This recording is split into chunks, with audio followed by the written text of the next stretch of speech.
start with you, ladies, and I'll start with you, Wanjiru. We are, as a country, divided.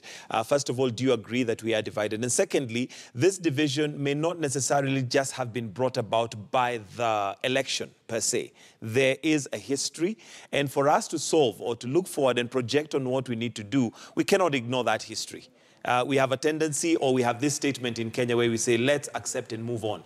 What does that mean? So, first of all, do you agree that we as a country are divided? Well, I think as long as you're living in Kenya and are able to follow the politics, it would be disingenuous, very dishonest to say we are not divided. But I think more than divided, our politics has been conducted in a way that dehumanizes the opposition or the other, the opponent. And I think we saw that in before 2007, where the kind of political diatribe, the statements made about the other, the block characterizations of these people and what they don't do, enemies of development, that was propagated. And that is usually a tool used to actually lay a foundation, or lay a foundation actually for violence. And in 2007, we saw what happened. And if you recall, Maina Kiai, who was then, I believe, was he with the National Commission on Human Rights?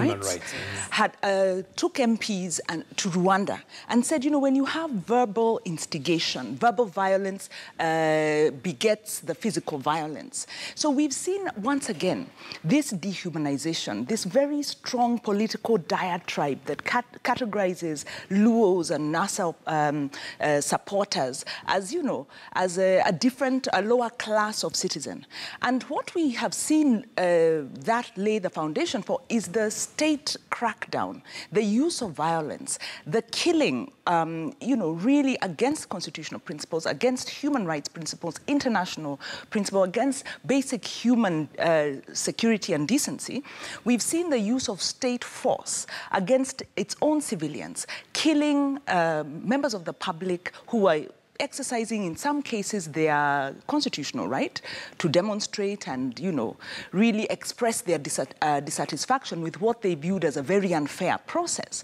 So, rather, more than divided, we are seeing this dehumanization of opposition, of civil society.